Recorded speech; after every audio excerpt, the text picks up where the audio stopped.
ऐसा क्यों है कि जब एक महिला अपने सिद्धांतों के लिए राजनीति में चुनाव लड़ती है अथवा आवाज़ उठाती है तो इंडिया अलायंस के नेता उसके खिलाफ बहुत ही मर्यादा विहीन बयान देते हैं।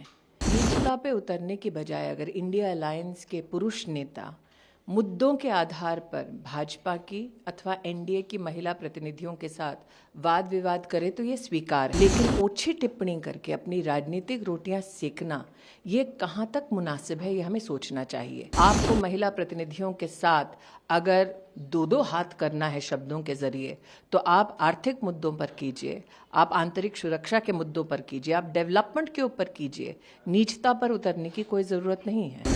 मैदान में उनको लेकर के जिस तरह से टिप्पणी की जा रही थी, इस पे क्या कहेंगे? चाहे सीता सोरेन हो झारखंड में या शाइना एनसी हो महाराष्ट्र में, ऐसा क्यों है कि जब एक महिला अपने सिद्धांतों के लिए राजनीति में चुनाव लड़ती है अथवा आवाज़ उठाती है तो इंडिया अलायंस के नेता उसके खिलाफ बहुत ही मर्यादा विहीन बयान देते हैं।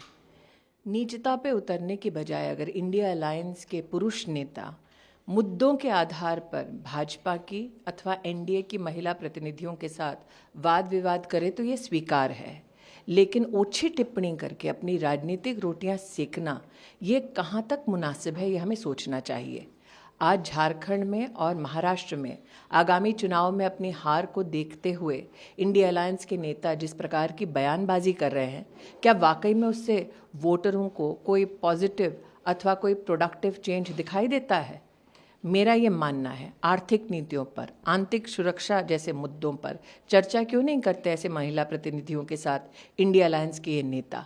एक तरफ नरेंद्र मोदी 33% का आरक्षण का बिल पारित करके महिलाओं को देश की राजनीति में और बुलंद कर रहे हैं और दूसरी ओर इंडिया अलायंस के नेता महिला जनप्रतिनिधियों के साथ इस प्रकार की बदतमीजी कर रहे हैं।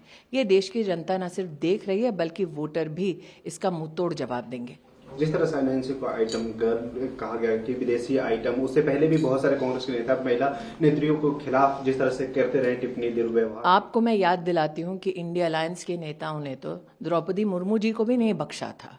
तो जो देश की महामहिम राष्ट्रपति का अपमान करे, स्वाभाविक है कि वो विधानसभा के चुनाव में महिला उम्मीदवारों के साथ इस प्रकार का दुर्व्यवहार करेंगे।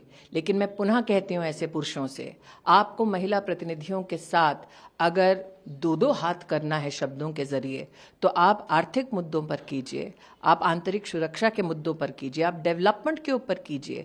नीचता पर उतरने की कोई जरूरत नहीं है। ऐसा क्यों है कि जब एक महिला अपने सिद्धांतों के लिए राजनीति में चुनाव लड़ती है अथवा आवाज़ उठाती है तो इंडिया अलायंस के नेता उसके खिलाफ बहुत ही मर्यादा विहीन बयान देते हैं। नीचता पे उतरने की बजाय अगर इंडिया अलायंस के पुरुष नेता मुद्दों के आधार पर भाजपा की अथवा एनडीए की महिला प्रतिनिधियों के साथ वाद विवाद करे तो ये स्वीकार है, लेकिन ओछी टिप्पणी करके अपनी राजनीतिक रोटियां सेकना ये कहां तक मुनासिब है, ये हमें सोचना चाहिए। आपको महिला प्रतिनिधियों के साथ अगर दो हाथ करना है शब्दों के जरिए तो आप आर्थिक मुद्दों पर कीजिए, आप आंतरिक सुरक्षा के मुद्दों पर कीजिए, आप डेवलपमेंट के ऊपर कीजिए। नीचता पर उतरने की कोई जरूरत नहीं है। मैदान में उनको लेकर के जिस तरह से टिप्पणी की जा रही थी, इस पे क्या कहेंगे? चाहे सीता सोरेन हो झारखंड में या शाइना एनसी हो महाराष्ट्र में, ऐसा क्यों है कि जब एक महिला अपने सिद्धांतों के लिए राजनीति में चुनाव लड़ती है अथवा आवाज़ उठाती है तो इंडिया अलायंस के नेता उसके खिलाफ बहुत ही मर्यादा विहीन बयान देते हैं। नीचता पे उतरने की बजाय अगर इंडिया अलायंस के पुरुष नेता मुद्दों के आधार पर भाजपा की अथवा एनडीए की महिला प्रतिनिधियों के साथ वाद विवाद करे तो ये स्वीकार है, लेकिन ओछी टिप्पणी करके अपनी राजनीतिक रोटियां सेकना ये कहां तक मुनासिब है, ये हमें सोचना चाहिए।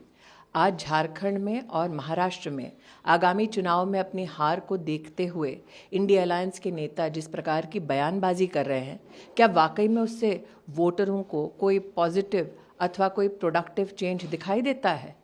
मेरा ये मानना है, आर्थिक नीतियों पर, आंतरिक सुरक्षा जैसे मुद्दों पर चर्चा क्यों नहीं करते ऐसे महिला प्रतिनिधियों के साथ इंडिया अलायंस के ये नेता?